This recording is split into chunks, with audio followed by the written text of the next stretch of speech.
Buenas noches y bienvenidos a Séptimo Día. Lo primero que vamos a hacer es lo más importante de todo lo que hay que hacer, que es repudiar el hecho de violencia que sufrió durante la jornada del martes la precandidata, o mejor dicho, la candidata a diputada provincial, la secretaria de Gobierno de Las Heras y además pareja del intendente Daniel Orozco, Yanina Ortiz. Probablemente ese hecho, del cual seguramente ya están anoticiados, sea uno más de los muchos que han ocurrido en el último tiempo y que lamentablemente han transformado la campaña política en Mendoza en una suerte de guerra entre dirigentes.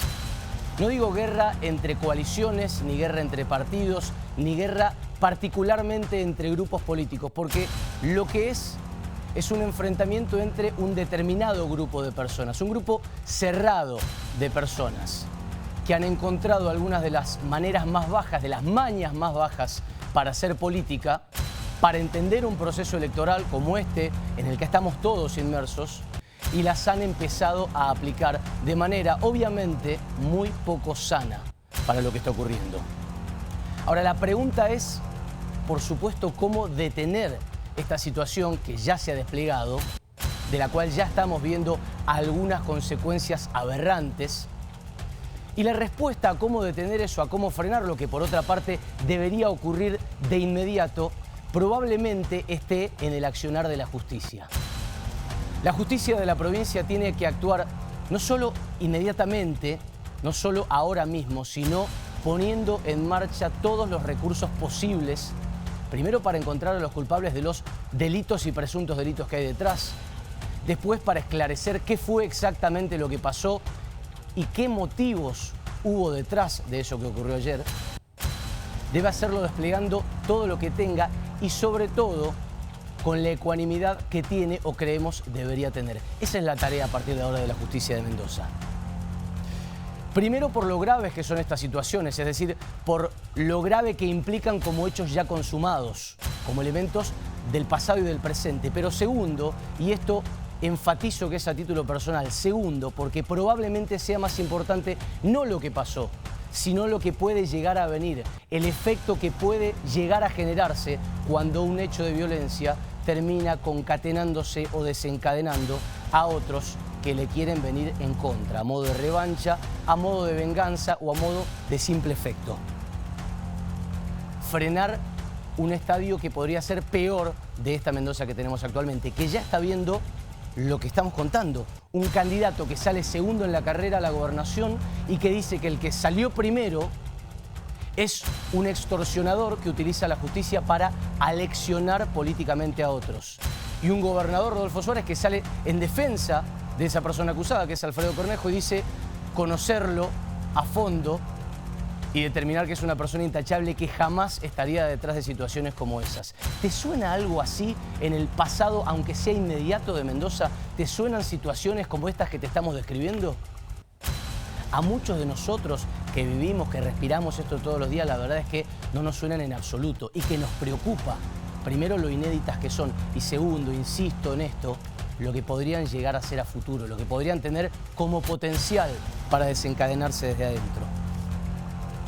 Porque este es el momento y el contexto en el que estamos. Hemos tenido picardías, entre comillas, en la política, hemos tenido chicanas, hemos tenido zancadillas, jugadas por debajo de la cintura, pero lo que no hemos tenido son estas amenazas con este nivel de visibilidad y gente diciéndole a otra que directamente no solo las aprieta, sino que las va a matar, como están denunciando algunos funcionarios, como están denunciando algunos referentes de la política.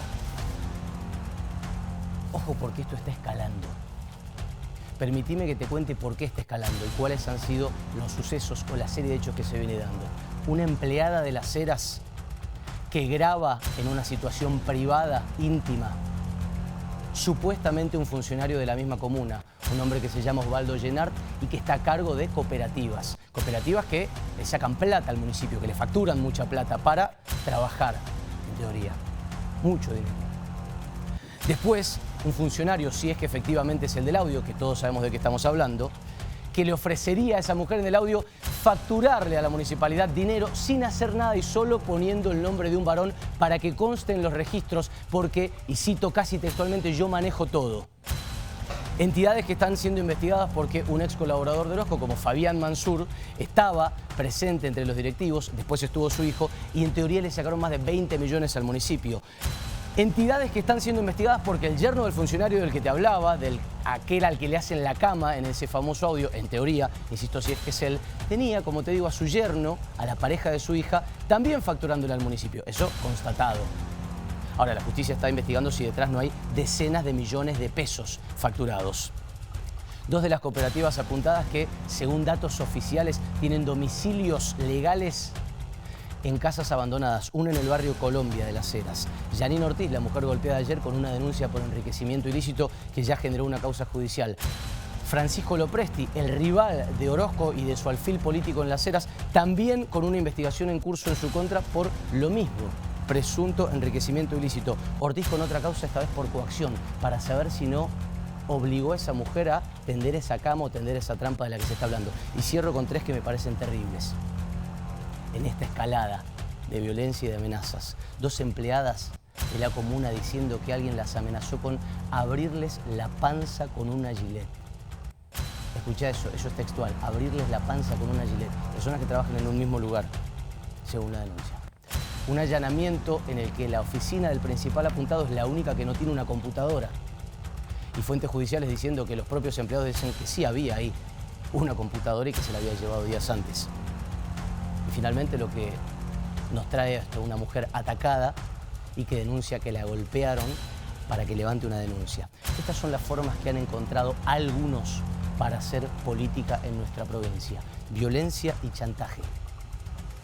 Y lo más peligroso es a dónde nos puede llevar. Ahora fue Janine Ortiz.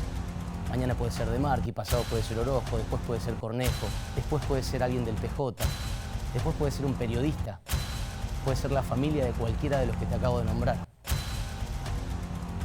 Esto está pasando en un país, en una provincia que ya de por sí tiene contextos de ebullición total y de mecha corta. Lo que pedimos no es fácil, pero es terminantemente decisivo e imperioso que ocurra. Un pacto de frenar esto, todos los que están detrás, volver al diálogo institucional y sobre todo, y esto es puntual para algunos dirigentes, dejar de acusar livianamente sin las pruebas correspondientes para las duras acusaciones que realizan. En ambos lados. A la justicia que investigue de modo implacable e intachable y a la política, o a los políticos, mejor dicho, que ante esta situación demuestren que efectivamente están a la altura de lo que se merece Mendoza. Esto es Séptimo Día, bienvenidos. Muy bien, los vamos a saludar a todo nuestro equipo que ya está con nosotros. Agustina Fiadino, muy buenas noches. ¿Cómo le va? Rosana Villegas, ¿qué dice? 22, 23 minutos. Y el señor Pablo Esteban Gerardi, que hemos estado tempranito en el noticiero. ¿Cómo le va, Pablo, querido? Muy bien, ¿ustedes? Muy bien, tenemos un gran programa por delante. Lo tenemos al doctor Daniel Vila, presidente del Grupo América, que se va a estar sentando acá en Séptimo Día con nosotros, hablando, entre otras cosas, de que el martes que viene se cumplen 30 años, 30 primeros años de la existencia de Diario 1, de nuestro querido Diario 1. Exactamente, señor. Y tenemos para hablar muchísimo de política nacional, de política local, de periodismo. Pocas cosas nos gustan más a los periodistas que hablar de periodismo y de la industria. Y vos mencionaste política, digo, en un contexto en el que faltan muy poquitos días para que se conozcan ya el resto de los candidatos. 72 horas. Nada más. Sí. Para tener ni más ni menos que candidatos a presidentes y vices. Chicos, ¿qué ansiedad? El Frente Unión por la Patria no tiene ni... bueno, salvo Scioli. Sí. Tiene nombre. Sí, ya tiene.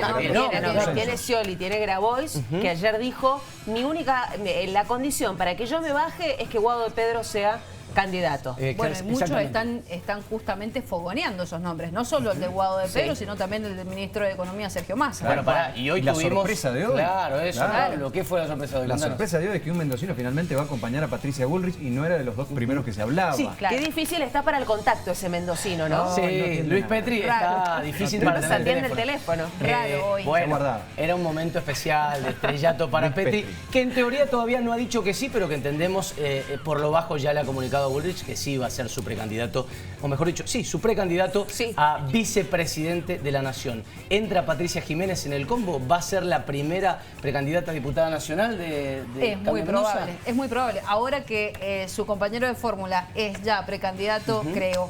precandidato a vicepresidente. Es muy probable que su compañera de fórmula salte a esa línea, Tienen a esa un lista de buen carrón a diputados favor. Qué nacionales. buena Sí, faena claro. después de las elecciones, ¿no? Sí, ¿no? sí.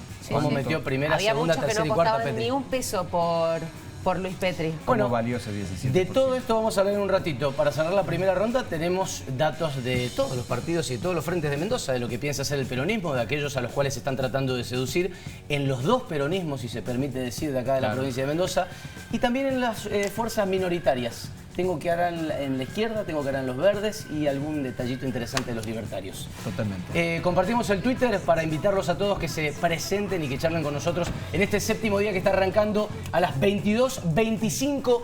¿Y qué tiene como hashtag, querida Bueno, Gus? Daniel Vilan 7D, ese es el hashtag que estamos usando en este miércoles, así que quédense con nosotros porque hasta las 23:30 estamos además en Twitter. Sí, sí. Y si no nos siguen, es el momento para que puedan hacerlo. @séptimo_día.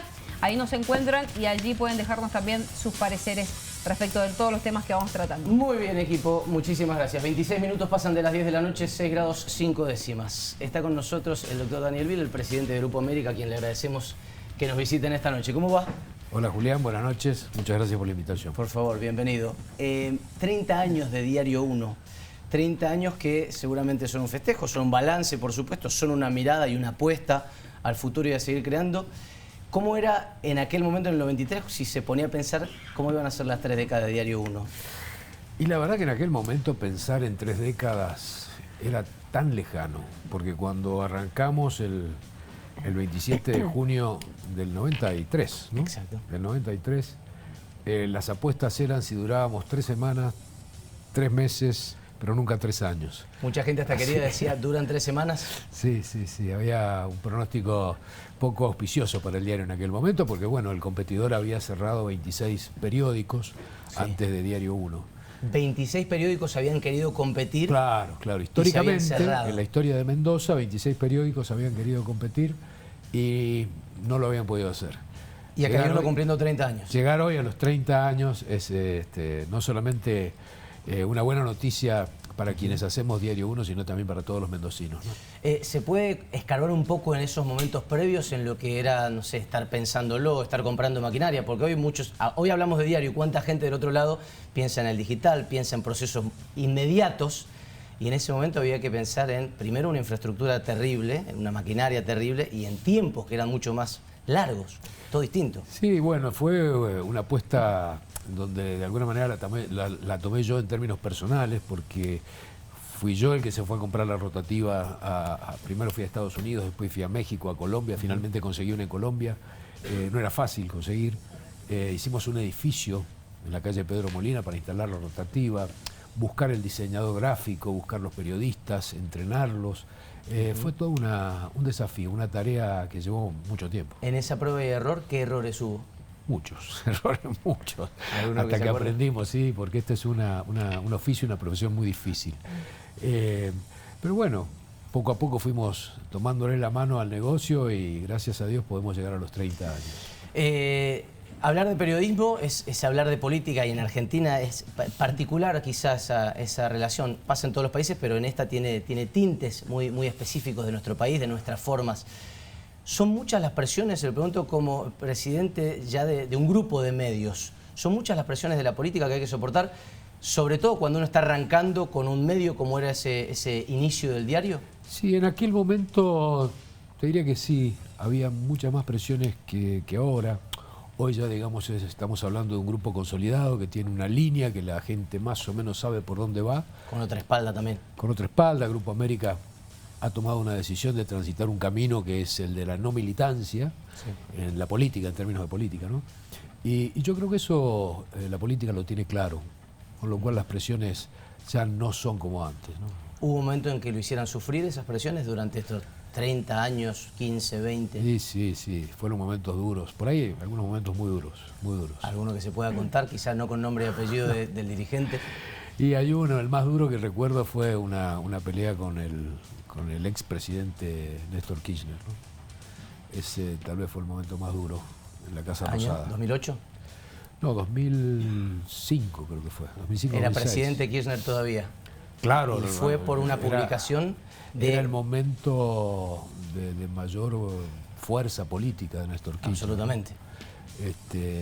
No, pero tenía que ver con una decisión editorial que el medio había tomado y que, bueno, por ahí no era compartida. Pero después el tiempo nos volvió a encontrarnos y la verdad que creo que esa decisión de decir no frente a determinadas cosas me hizo ganar el respeto de quien era el presidente. Fortalece.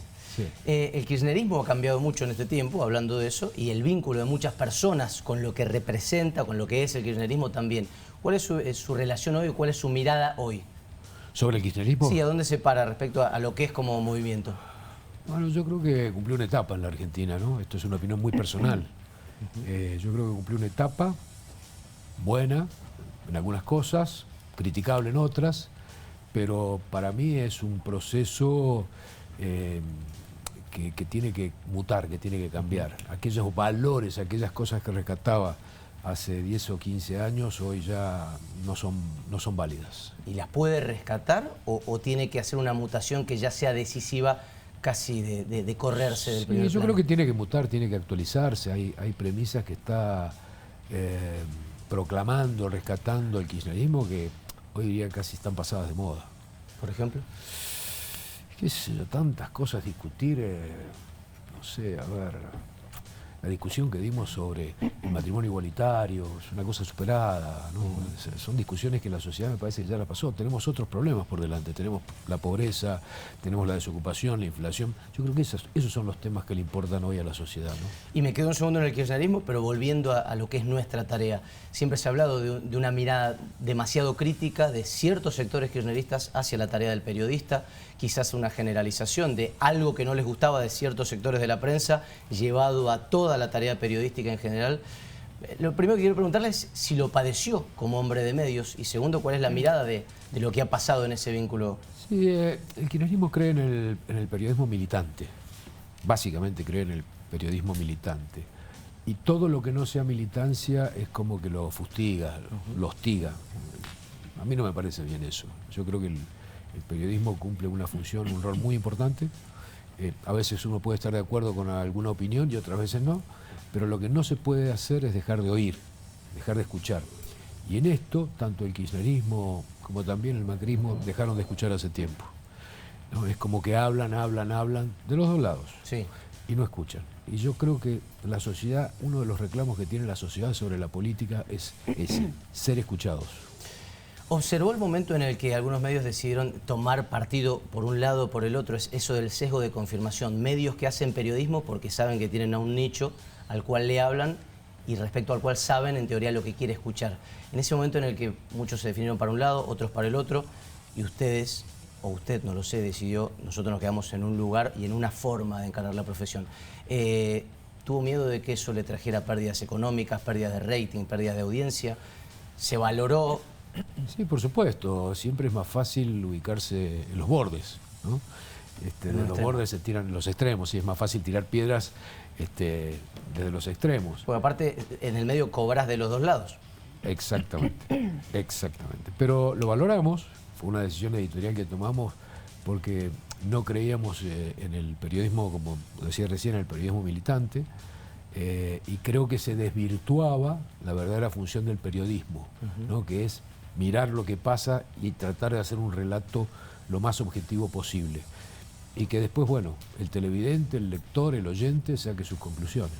Yo quiero hacerle una pregunta de una duda que me parece que está tácita para mucha gente y que está bueno para hacérsela a alguien que ha empezado en los medios en su provincia, pero que hoy lo hace a nivel nacional. ¿Es mejor el periodismo de Buenos Aires que el periodismo que se hace en Mendoza? No, ¿por qué? No. Hay buen periodismo en Buenos Aires, hay un periodismo responsable, criterioso, sólido, fundado, y también lo hay acá. O sea, Y también hay el otro extremo en cualquiera de los dos lados. También, digo, hay bueno y malo en los dos lados. O sea, ¿no ha visto ese contraste de que haya una etapa avanzada, evolucionada, o que se trabaje de otra manera, sea en gráfica, sea en televisión, sea en radio?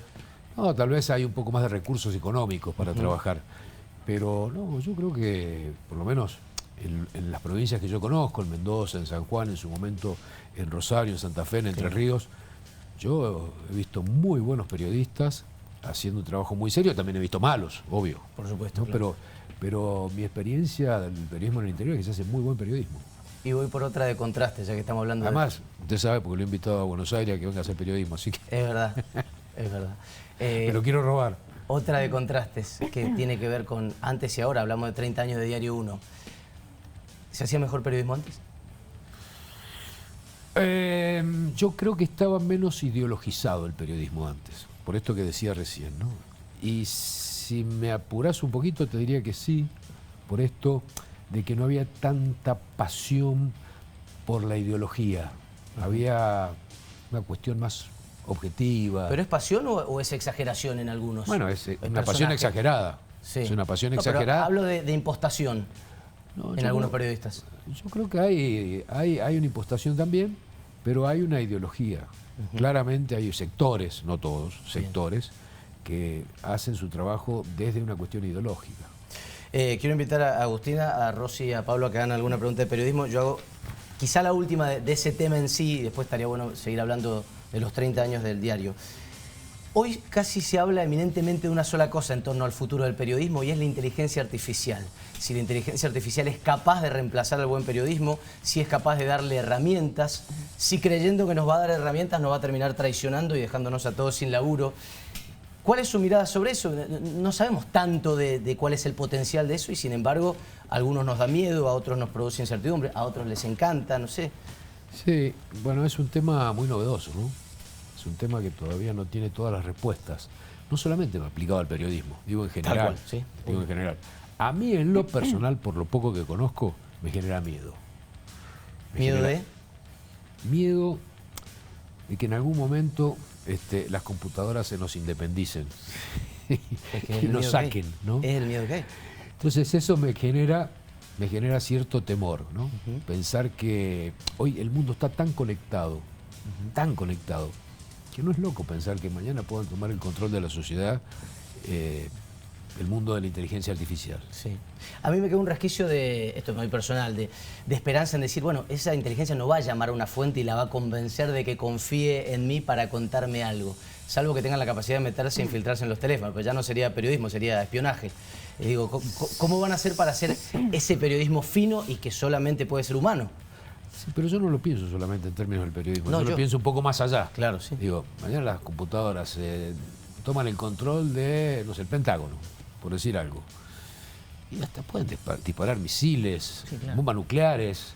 O sea, es una cosa que el ser humano tiene el riesgo de perder el control sobre eso. Y eso es lo que me causa miedo.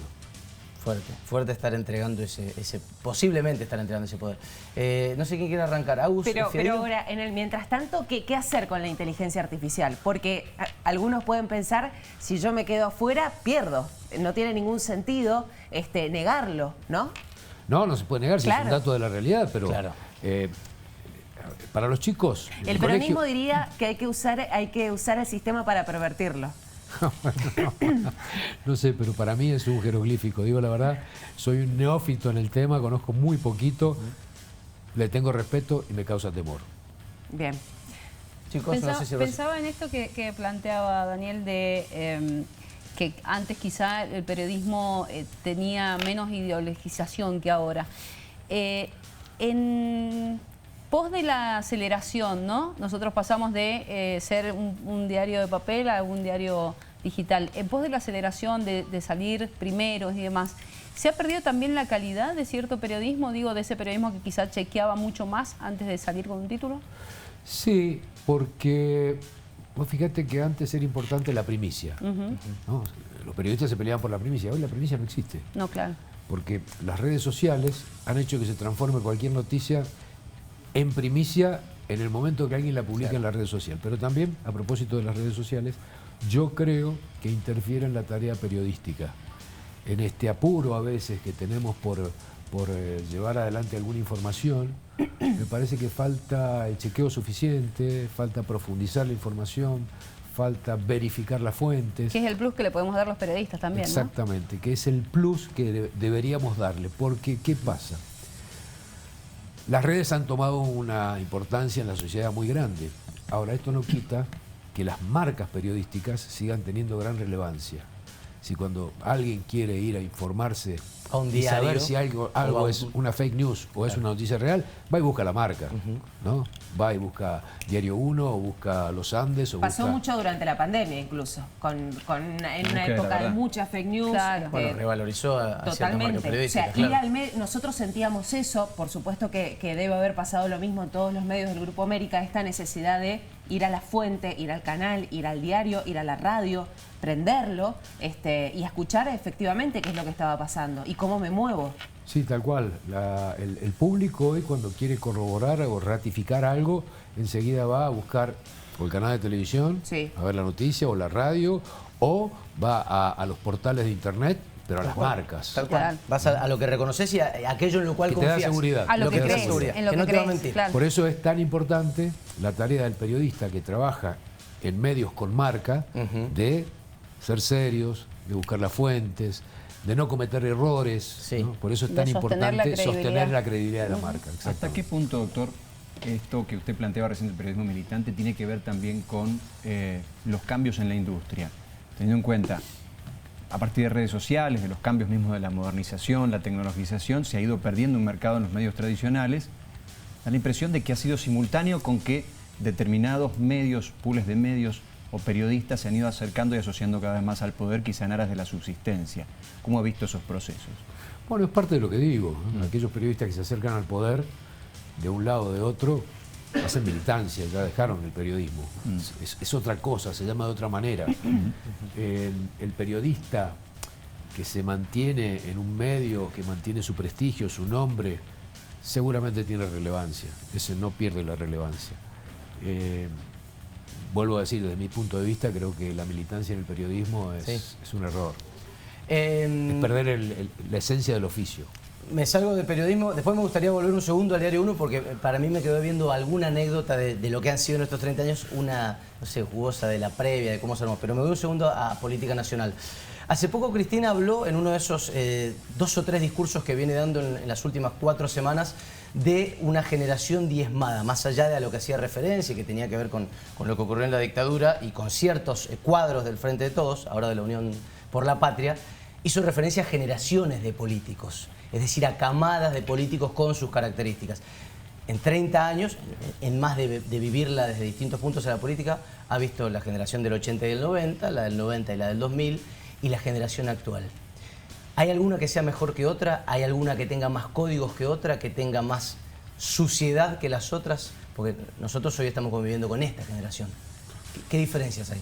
Sí, yo creo que la generación post-gobierno de facto, digamos, 80 y 83. pico, 90 y pico, fue la mejor generación política que ha habido en los últimos años, ¿no? Y lo mete transversalmente Alfonsín, radicales, peronistas, A todos, y hacemos nombre y ni hablar de los mendocinos, ¿no?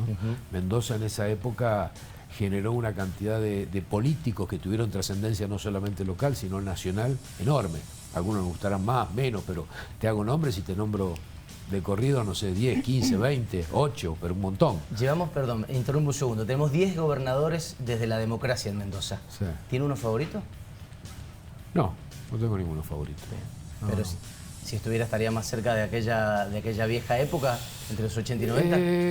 A ver, los gobernadores que tuvimos fueron Javer, Bordón, Gabriel y Lafalla, Iglesias, Cobos, Jaque Pérez. Jaque Pérez, Cornejo, Rodi Suárez, 10 gobernadores. Bien, Peronistas 5. y radicales. Creo que hubo peronistas muy malos, y de los radicales creo que no fueron tan malos como los peronistas. No fueron tan malos los radicales como los peronistas. Tuvimos 2 gobernadores peronistas muy malos, pero muy malos.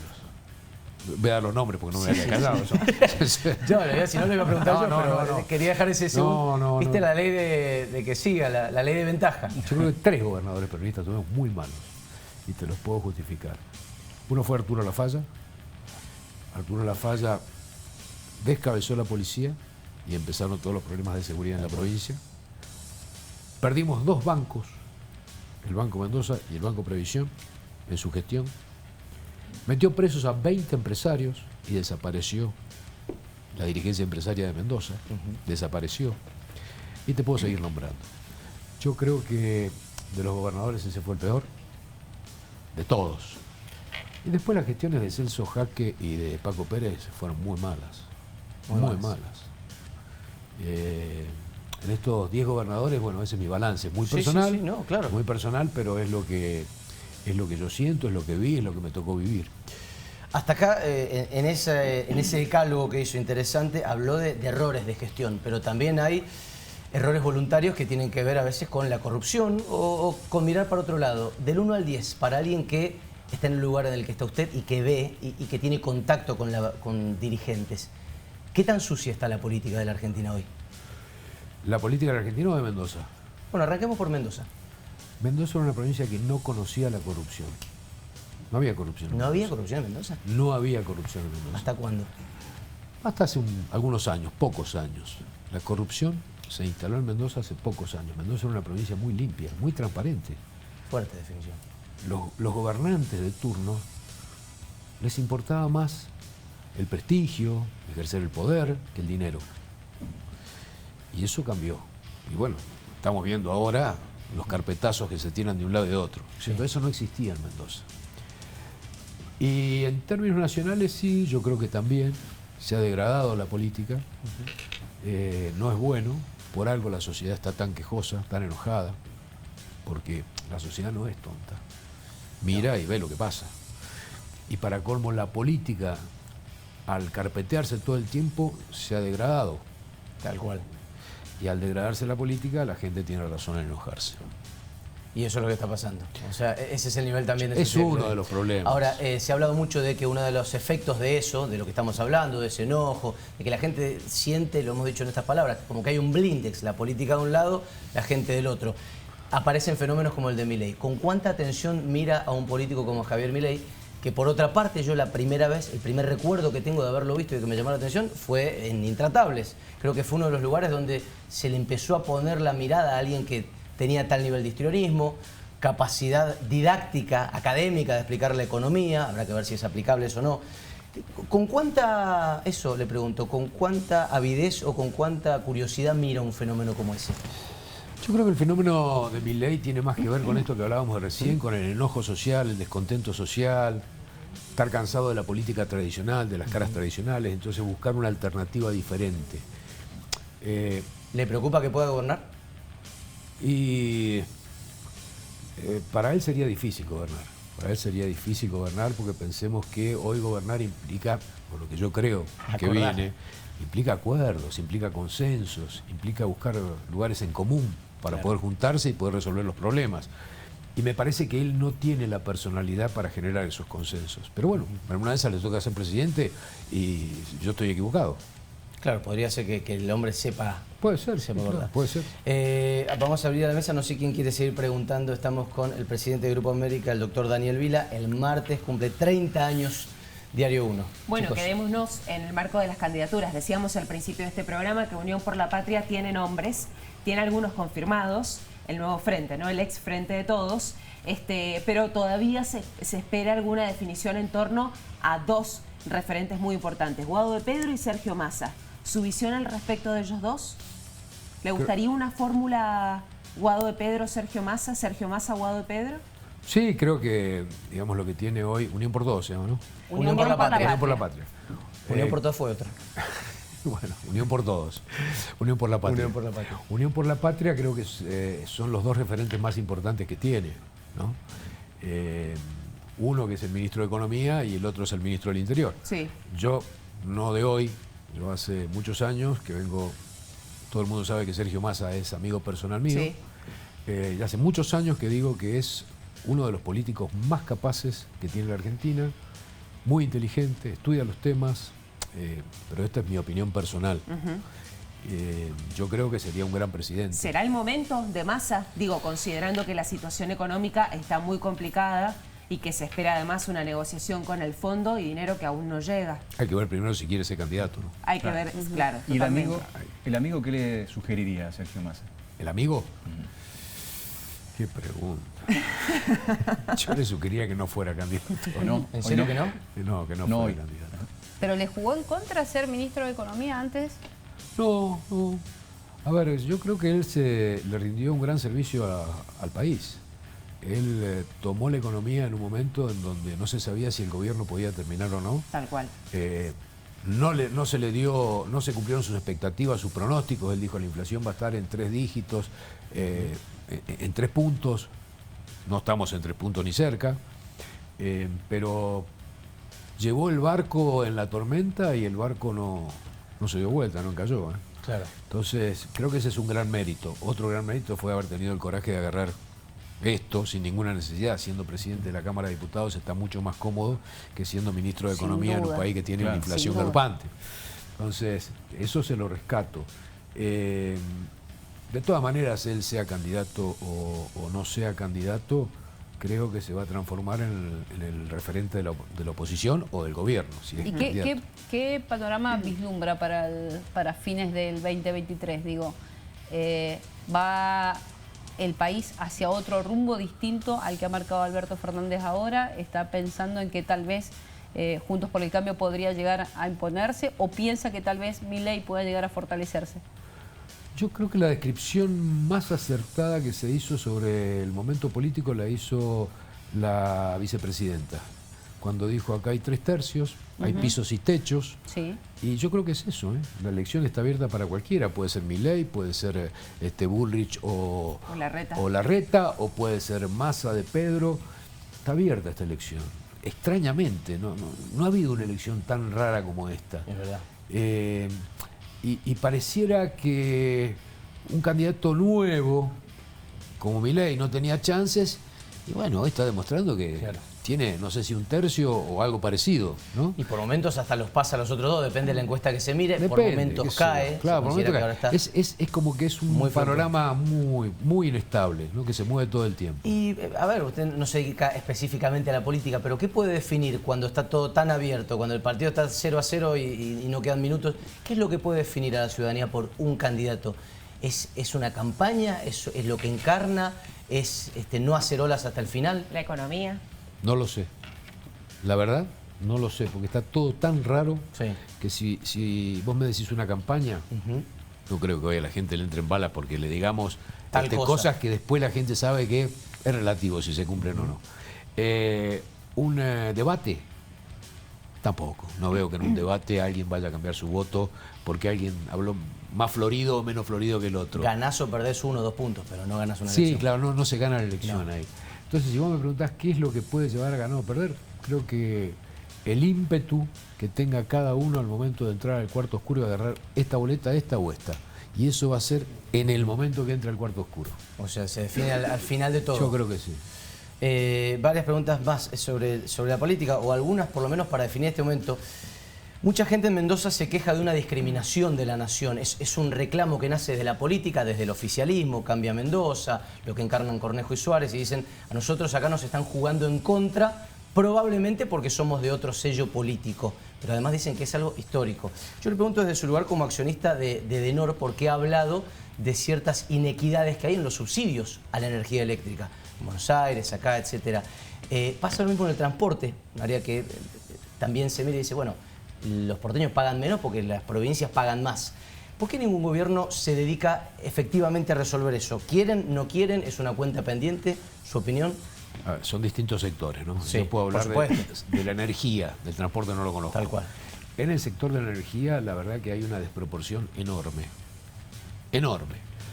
La boleta promedio de un hogar en Mendoza de DEMSA Sí. es de promedio, digo, ¿no? 6, 8 mil pesos. La boleta promedio de un señor que vive en Cava, en la ciudad de Buenos Aires, ¿cuánto es? ¿2, 3? 900 pesos. 900 pesos. 900 pesos. Ah, bueno. Sí.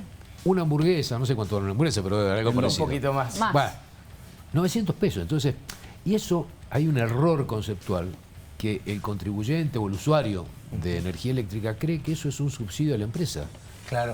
La Que les empresa- están llegando los empresarios. La empresa recibe cero subsidio, cero, no poco, cero. Ese subsidio va a los generadores de energía. La empresa está a pérdida. De hecho, hay dos cosas, hay una cuenta, un balance. Uno es la plata que la empresa le debe a quien le provee la energía, que se llama Camesa, Claro. y en el caso de Edenor le debe un poco más de 50.000 millones de pesos, 50.000 millones de pesos le debe, pero por otro lado está lo que el Estado le debe a la empresa porque no le ha dado tarifa. Claro. Y esos son 250.000 millones de pesos. 5 veces. 5 veces. Entonces, la desproporción es tan grande, que en algún momento hay que resolverla. Ahora, ¿cómo se va a resolver? No tengo idea, porque son cifras de una magnitud Claro, son enorme. astronómicas. Y mientras tanto, el usuario con todo derecho reclama por los cortes, por las inversiones, etcétera, etcétera. Y tiene razón. Lo que pasa es que no está el dinero. El Estado subsidia, vuelvo a decir, al que genera y no al que distribuye. Y el que distribuye es el que tiene que hacer las inversiones. ¿Cuándo cambiará eso?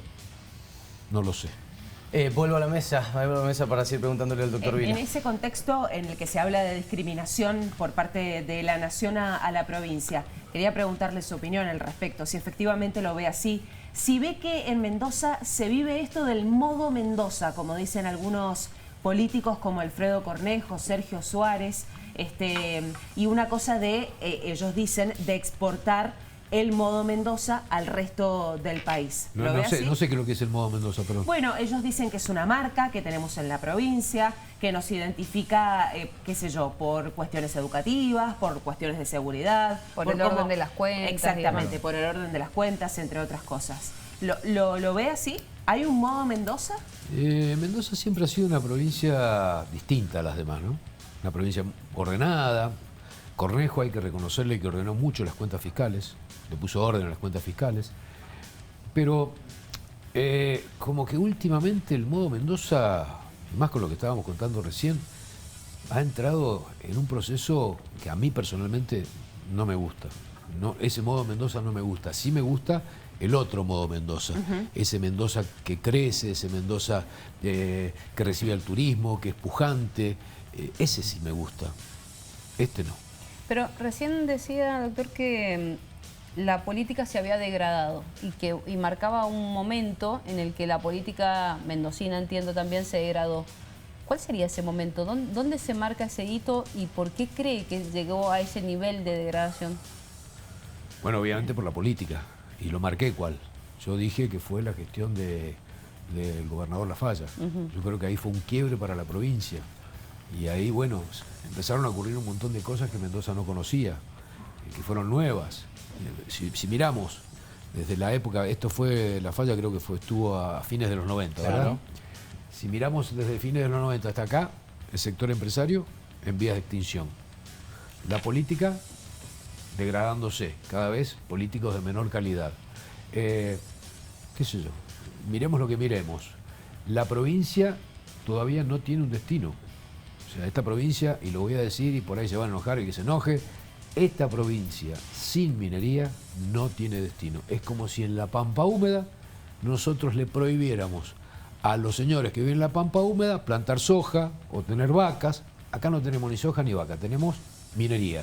Entonces, la minería no es una mala palabra.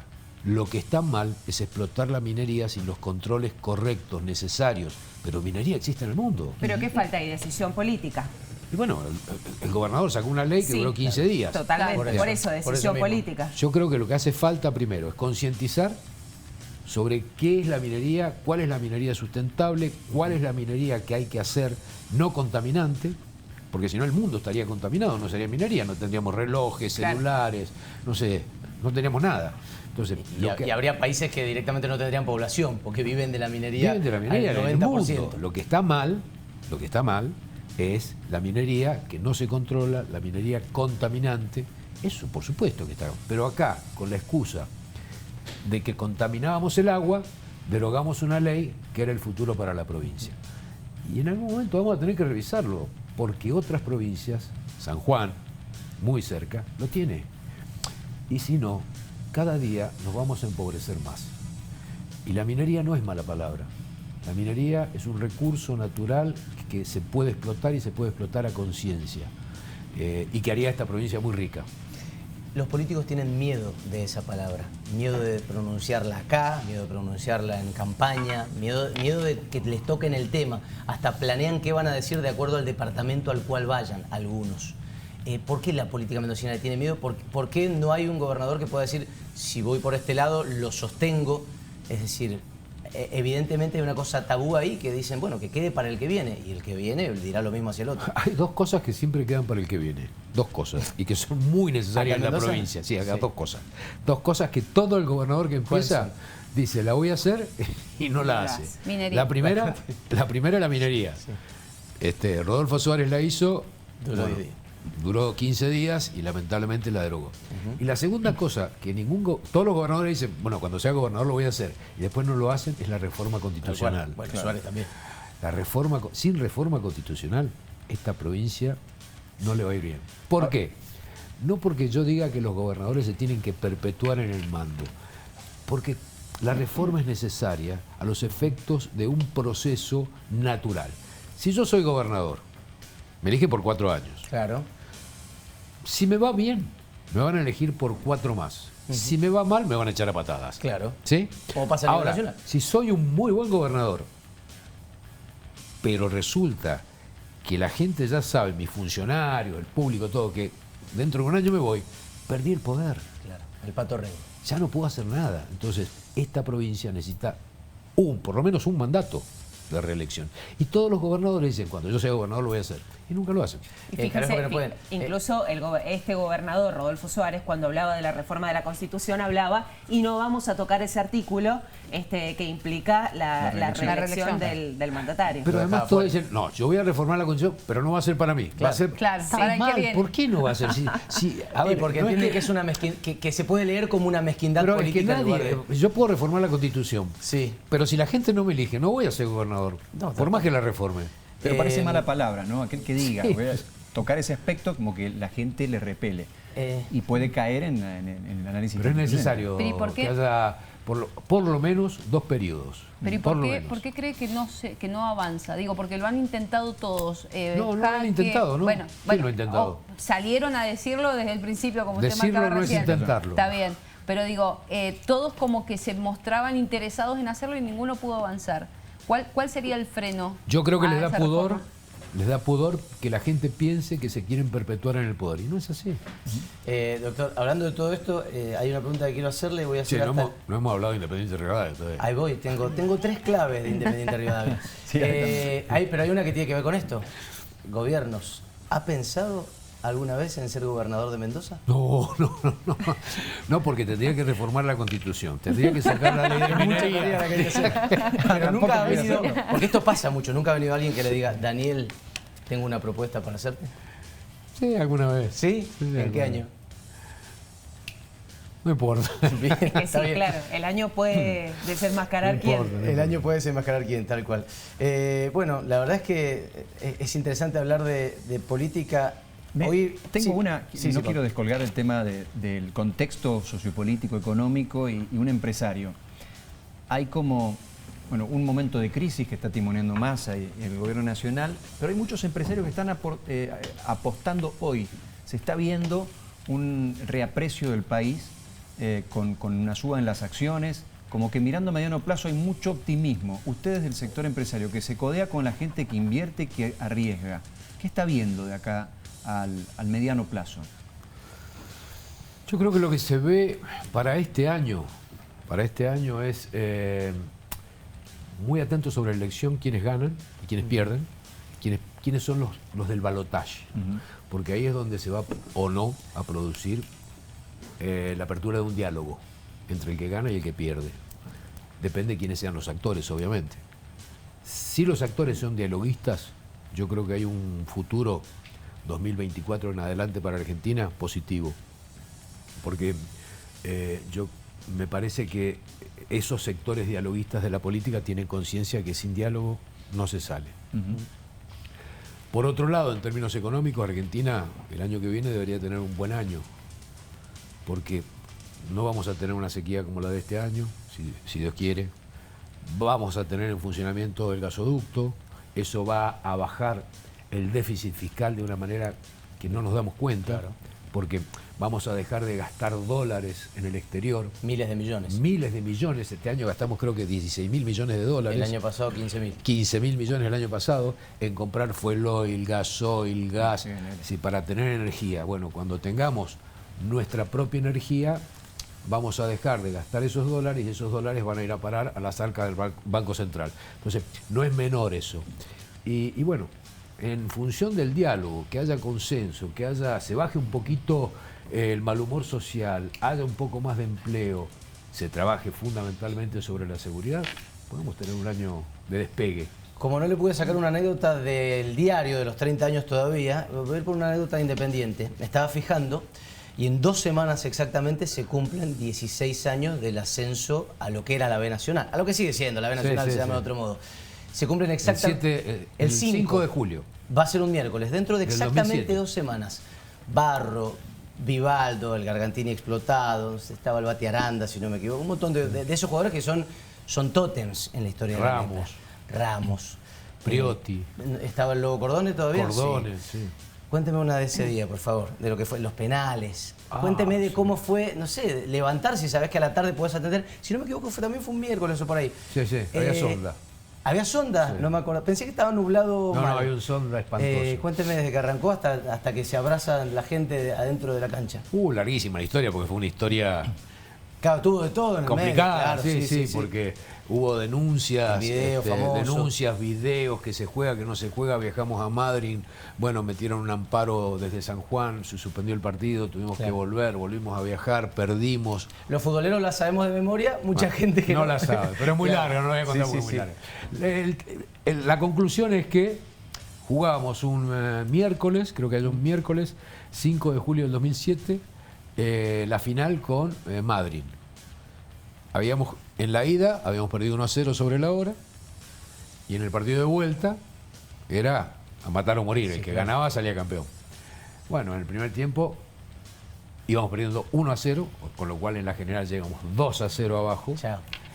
Y yo le digo al que tenga ganas que lo busque en YouTube ese partido, porque es una película, ¿no? Faltando 4 minutos, Luciano Cipriani hace el 2-1. Y en el último minuto, en el minuto 49, el Bati Aranda de cabeza hace el 2-2. Como en la película. El estadio se vino abajo. Y vamos a penales. Y ahí en los penales, Vivaldo atajó creo que 2, y el último penal, el arquero de ellos que lo pateó, lo tiró afuera. Con lo cual salimos campeones. Ahí sí tengo una anécdota para contarte. Dale. Ahí era tal mi alegría, tan grande, porque había sufrido mucho como dirigente. Todo lo que te conté, eso, bueno, fue largo. Pero ese día salí a festejar, salí con mis hijas, fuimos a un boliche a festejar con los jugadores. Ajá. Y no me acuerdo más. Esa es la anécdota. Y la escena desaparece. Sí me acuerdo que mis hijas me acompañaron al baño y estaba yo en el migitorio y una de mis hijas se puso de espaldas así para sostenerme mientras yo hacía pipí. Claro. Y ese es el último recuerdo que hay. Ese es el último recuerdo vivo que tengo de ese día. El festejo de esa noche. No, fue largo el festejo. Qué locura que fue todo ese día, toda esa final. La verdad que es verdad que fue una película. Una cortita de la lepra, ya que estamos. Me tienta a preguntar por cómo viene, porque viene todo muy bien, pero viste que el futbolero es cabulero, entonces no voy a preguntar hacia el futuro. Hago otra. ¿Berti es el mejor técnico que ha tenido Independiente desde que usted es dirigente para acá? Digo, desde aquella época. Sí. ¿El mejor técnico? Es el mejor técnico, pero no solamente por los resultados, no lo mido en términos de resultados. Y conmigo en mis gestiones han pasado varios técnicos, pero es un personaje raro, es un tipo muy cerrado, vive, respira solamente para el fútbol, sus 24 horas está dedicada a eso, es una persona muy seria para trabajar, le llega muy bien a los jugadores y accesoriamente estos resultados. Jugó 10 partidos, empató 1, ganó 9. Es una bestia. Cosa. Hago la última futbolera, los chicos, para devolver a la mesa. Al que encontró Alex Arce, no sé, ya lo ascendieron, lo felicitaron, ¿de dónde lo sacaron? Quiero contar que es el jugador figura del momento a nivel nacional, 18 partidos, 18 goles. Del fútbol argentino es. Claro, es un paraguayo que la está rompiendo toda a 28 años. ¿Cómo lo encontraron? ¿De dónde lo sacaron? a uno le llegan muchos videos Sí, de claro. jugadores. Y normalmente los videos de los jugadores muestran las mejores jugadas, ¿no? Siempre. Hay gente dedicada Las mejores a esa jugadas, selección. vete jugadas y te pelé. Pero, y yo veo muchos videos. Sí. Pero cuando me llegó este video, me pareció raro, porque duraba media hora el video. Larguísimo. Claro. Y la verdad que en la media hora uno lo veía a Arce en los pequeños detalles, que le pegaba con las dos piernas, que cabeceaba, Tiro era libre. rápido, metía de tiro libre, metía bien el cuerpo. Una cosa rara. Entonces dijimos, no, venga. Este que venga. Negociamos con el club paraguayo donde estaba, nos costó mucho traerlo porque el presidente no lo quería soltar. Tuve que hablar hasta con el actual presidente de Paraguay para que lo soltaran en el club donde estaba. Y bueno, y vino.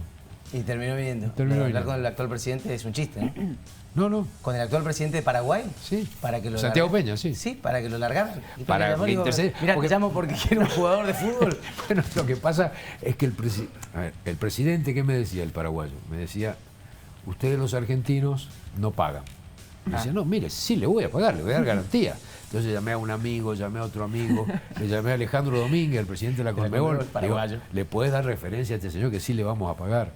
Y ya no me quedaba nadie. Entonces me ocurrió, digo, bueno, este señor que lo conozco, que somos relativamente amigos, le pedí que intercediera y que le diera referencia de que sí le íbamos a pagar. Y Bien. efectivamente cerramos el pase un día jueves y el martes estaba cobrando. Me Y llamó claro. y me dijo, bueno, no todos los argentinos son iguales. Intercedió hasta el presidente. Muy bueno. Chicos, volvemos con ustedes. Una deportiva, ¿Eh? tuvo en su momento el intento de presidir la AFA. Hace poco lo vimos, bueno, ¿quién no está contento con Chiqui Tapia hoy, después del triunfo de la selección? ¿Cómo ve esa parte, una conducción del fútbol muy cuestionada en otro tiempo? Y bueno, y hoy desde adentro de nuevo, viendo otra impronta y con todavía el sabor del triunfo de la selección nacional. Bueno, cuando quise ser presidente de la AFA estaba medio loco. Ah, ¿sí? Esa era una época que estaba medio loco, así que esa no la contemos.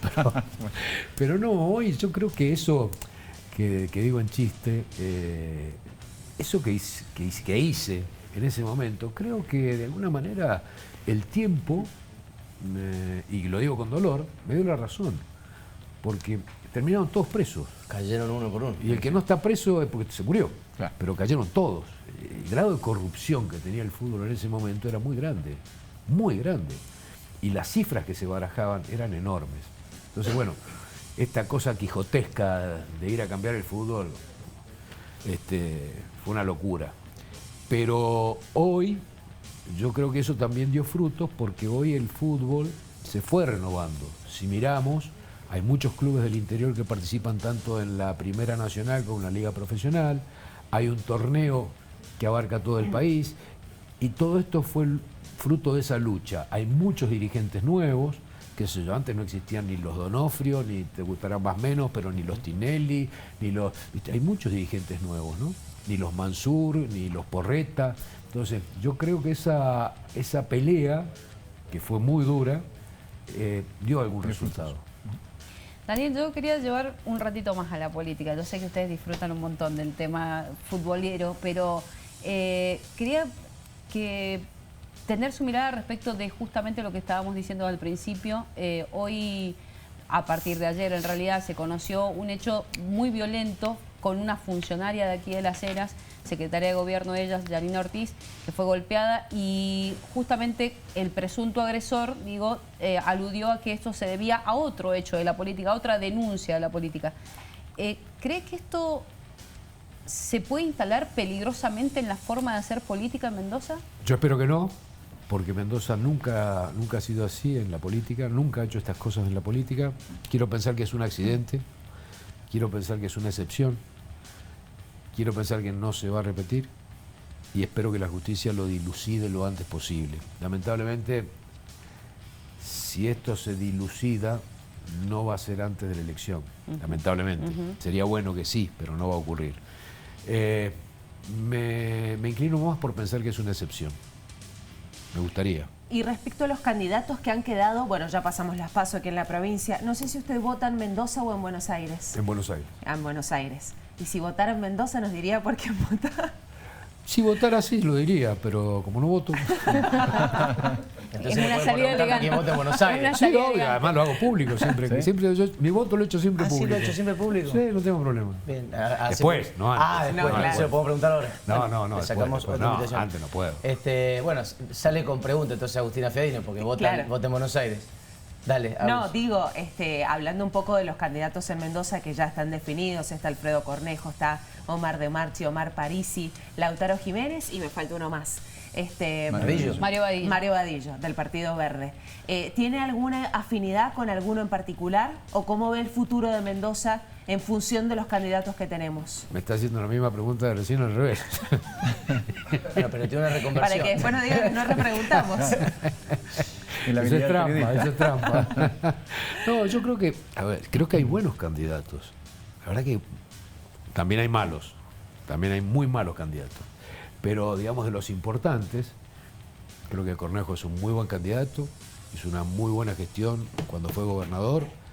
Creo que puso, como dije recién, en orden las cuentas fiscales y eso no fue un tema menor.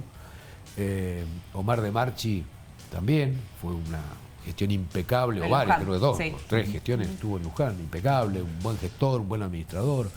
Creo que esta vez los mendocinos tenemos un menú electoral interesante. Sí, después de mucho tiempo, Después ¿no? de mucho que tiempo, pasaba. después de mucho tiempo. Pero eso también a lo mejor se debe a la decisión de, no sé cómo lo ve usted, pero esta decisión de Omar de Marchi de salirse del Frente Cambio Mendoza y de instaurar la Unión Mendocina.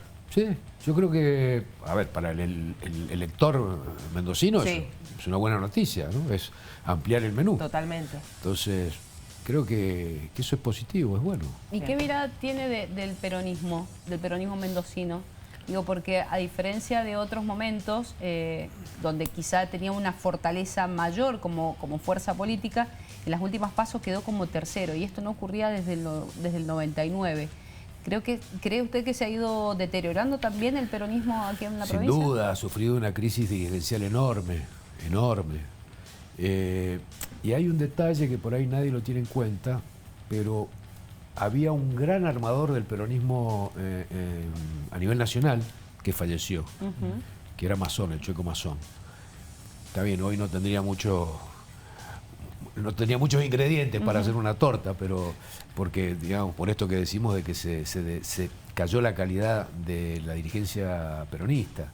Pero la ausencia de Masón no es un dato menor, ¿no? Y creo que el peronismo local está en una severa crisis que tendrá que ver cómo sale. Brevísimo sobre periodismo, si quiere lo puede encarar por el lado del uno que el martes cumple años. Como empresario de medios, ¿le queda algo que dice esta es una meta que todavía no consigo o una nueva que quiero imponerme? No sé, puede ser en términos de audiencia, Empresario de de rédito. medios. Sí, como alguien que... ¿De medios o empresarios? No, como empresario de medios, como alguien que vive desde adentro del periodismo, desde su lugar. No, la verdad que estoy muy satisfecho. Yo en esta actividad empresarial arranqué el 26 de enero de 1983. Fue el año que nació mi primer hijo, 40 Agustín. años. Hace 40 años. Ya cumplí 40 años. Ya cumplí 40 años. O sea, 40 años haciendo lo mismo. Arranqué con una radio muy chiquitita, fundida en aquel momento, que era Radio Niwil. ¿Fundida estaba ahí? Fundida, liquidada. Y en Yo términos llegué, de- el primer día que llegué a Niwil, me estaba esperando una cola en la calle Echeverría que daba la vuelta a la esquina. Y bueno, me vienen a dar la bienvenida, no eran acreedores. Todos acreedores. Venían todos a cobrar. Venían todos a cobrar. Y en términos de audiencia también está Sí, mal. bueno, en esa época el EB10 Claro, era la gloria. era imposible, imbatible. Y poco a poco, a los 4 o 5 años de que entramos en Niwil, bueno, tomó el liderazgo de audiencia que mantiene hasta hoy. ¿Hubo una clave? Sí. ¿Cuál? 2, mucho trabajo y mucho contacto con la gente. Hicimos cosas locas, qué sé yo. Hicimos la primera transmisión por radio a la Concagua, pusimos en funcionamiento la primera FM en el interior del país. O sea que son tres, trabajo, contacto con la gente y algo de locura. Y algo de locura, sí, Algo siempre hay algo de de locura. cerrojo. Sí. Bueno, después de eso, de Niwil, me tocó empezar con un canal de cable que en ese momento pensar que alguien iba a pagar para ver televisión era casi impensado. Nadie pagaba para ver televisión, decía, ¿cómo va a pagar para ver televisión? Sí, bueno, empezamos con el cable, después vino Primera Fila, después fuimos a Buenos Aires, hicimos la red, volvimos acá, Diario 1, después fuimos al litoral, la capital y los medios del litoral, y después desembarcamos nuevamente en la red, en América, en A24. Así que no, yo en medios creo que, No queda. que hice todo. Doctor, hemos llegado al final. ¿Qué no le preguntamos? ¿Qué pensó que le íbamos a preguntar y no se lo preguntamos? Yo creí que me iban a preguntar de sexo. ¿De sexo? Sí. Lo puedo tirar a la mesa, ¿no? formó parte Me puedo de la correr de acá, ¿no? Mesa. Agustina Fiadino, Rosario Villegas y señor Se han Pablo puesto Gerardi. todos colorados. ¿Qué pasó? No lo habíamos tenido en el... No, yo ya No pregunté lo habíamos bastante. barajado. Formó parte de la reunión de preproducción, pero decidimos dejarlo Claro. de lado. Claro. Era uno de los temas que teníamos pensado. Bueno, queda para la próxima. Bueno, vamos. Vamos a estar muy atentos porque vamos a estar leyendo mucho sobre los 30 años del diario, de los cuales estamos muy contentos, felices sobre todo los que formamos parte bien desde adentro y a pesar de que no se hace tanto tiempo lo queremos entrañablemente.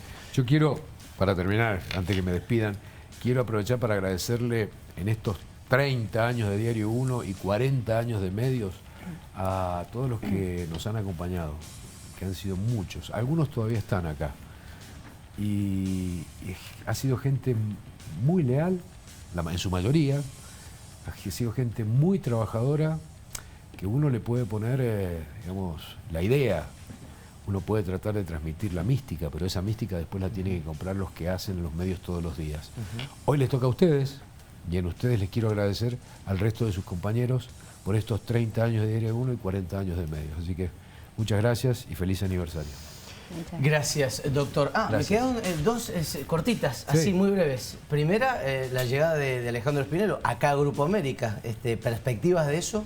Bueno, Alejandro se incorporó primero como accionista, Sí, es socio del grupo América Cuyo sí. y es el gerente general del grupo.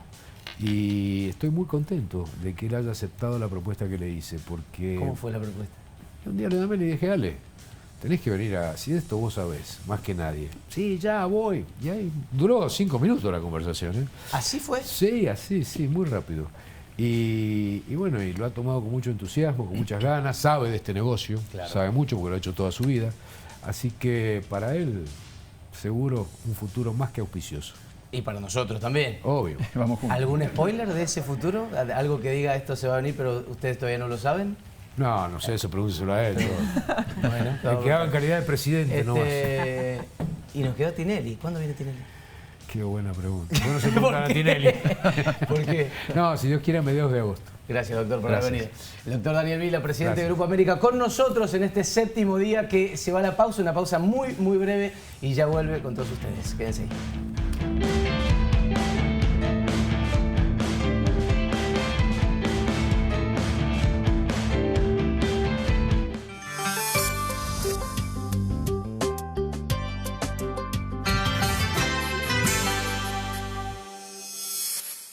Ofertas arrasadoras en Hiperlibertad. Hasta el domingo. Pechito o carré de cerdo congelado por kilo, 1.099 pesos. Jabón líquido Ala para diluir por 500 mililitros, 1.090 pesos. Y 70% de descuento en la segunda unidad de galletas dulces seleccionadas. Libertad.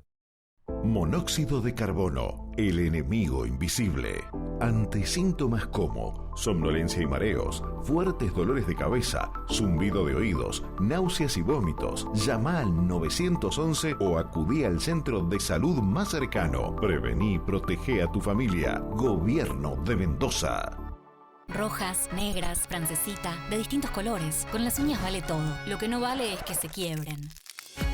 El serum fortalecedor de Unesia con aceites esenciales fortalece, repara y revitaliza tus uñas, favoreciendo su crecimiento saludable. Gracias a su nanotecnología, penetra todas las capas de la uña y podés usarlo sobre tu esmalte preferido. Unesia, tus uñas lindas y fuertes, siempre.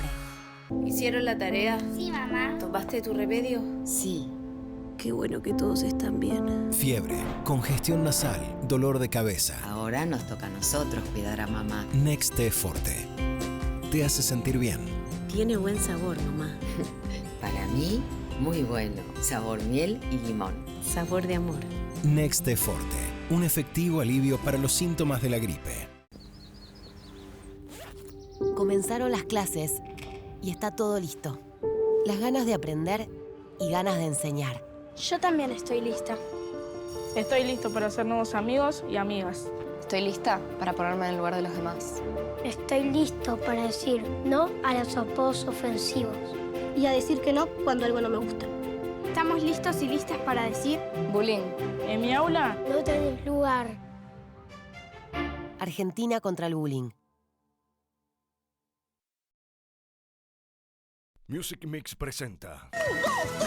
Las vacaciones de invierno las vivimos en familia. 13 y 14 de julio, 15:30 horas. Auditorio Ángel Bustelo. La aventura más divertida con tus personajes favoritos. En El secreto de la lámpara. La obra premiada, aclamada, anticipadas en www.tuentrada.com. Maximol. Te vas a divertir con toda la familia. ¿Sentís el intestino sensible? Cuando te pasa esto, si no lo aliviás, tu panza se puede inflamar. Toma QG5, un medicamento con guayaba natural para cuando tu intestino se siente sensible. QG5 alivia las molestias y la inflamación intestinal. Monóxido de carbono, el enemigo invisible. Ante síntomas como somnolencia y mareos, fuertes dolores de cabeza, zumbido de oídos, náuseas y vómitos, llama al 911 o acudí al centro de salud más cercano. Prevení y protege a tu familia. Gobierno de Mendoza. En Macro cumplimos 35 años junto a vos. Contamos con el surtido más amplio de productos para que todos puedan comprar lo que necesiten a precios insuperables. Acércate a nuestras sucursales en todo el país. Macro, 35 años siendo el mejor aliado de tu ahorro. ¿Conocés las vías de contacto de la ciudad de Mendoza? Podés llamar al 147, al 0800, chatear con el nuevo WhatsApp de la MUNI o seguirnos en nuestras redes, Instagram, Facebook o Twitter. Y toda la info en la web ciudaddemendoza.gov.ar. Acordate, para trámites, consultas o sugerencias, la MUNI está a tu disposición las 24 horas todo el año. A la ciudad de Mendoza la hacemos juntos. Comenzaron las clases y está todo listo. Las ganas de aprender y ganas de enseñar. Yo también estoy lista. Estoy listo para hacer nuevos amigos y amigas. Estoy lista para ponerme en el lugar de los demás. Estoy listo para decir no a los apodos ofensivos y a decir que no cuando algo no me gusta. Estamos listos y listas para decir bullying. En mi aula no tenés lugar. Argentina contra el bullying. Picazón, ardor, descamación. Tus pies pueden convertirse en hongos. Una horda de hongos sobre tus pies que se van contagiando más y más. Por eso, para terminar con los hongos, necesitas un poderoso antimicótico. Piesidex tiene terbinafina, que alivia los síntomas 4 veces más rápido. Piesidex, rápido y efectivo contra los hongos de los pies. Music Mix presenta. Chicos, papis, El Encanto, una familia de ensueños en el teatro. La peli que más te gusta ahora la podés ver con todos sus personajes en vivo en el Auditorio Ángel Bustelo. 16 de julio, 15:30 horas. Maribel, Isabel, Pepa y toda la compañía en vivo. Anticipadas www.tuentrada.com y en Maximol. Comenzaron las clases y está todo listo. Las ganas de aprender y ganas de enseñar. Yo también estoy lista. Estoy listo para hacer nuevos amigos y amigas. Estoy lista para ponerme en el lugar de los demás. Estoy listo para decir no a los apodos ofensivos y a decir que no cuando algo no me gusta. Estamos listos y listas para decir bullying. En mi aula no tenés lugar. Argentina contra el bullying. Porque la cama no es solo para dormir. Volvé a despertar el fuego en vos. Boston Medical Group. Expertos en salud sexual masculina.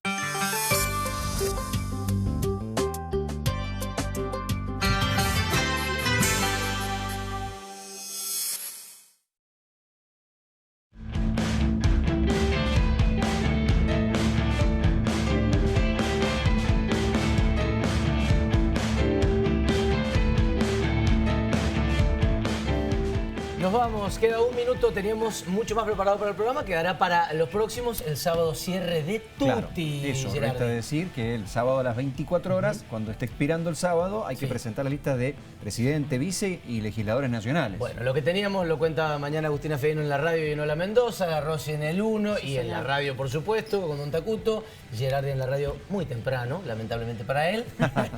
Y nosotros arrancamos más tarde. En el diario empezamos tempranito. Así que queda de todo para contar. Gracias a Coti Tomasilo, nuestra productora, a Analía Doña y a todo este equipo. Feino, ¿usted quedó con ganas de decir algo? No. Muy bien, entonces nos vamos. Hasta mañana, gracias por estar del otro lado. Esperamos que lo hayan disfrutado como nosotros. Buenas noches.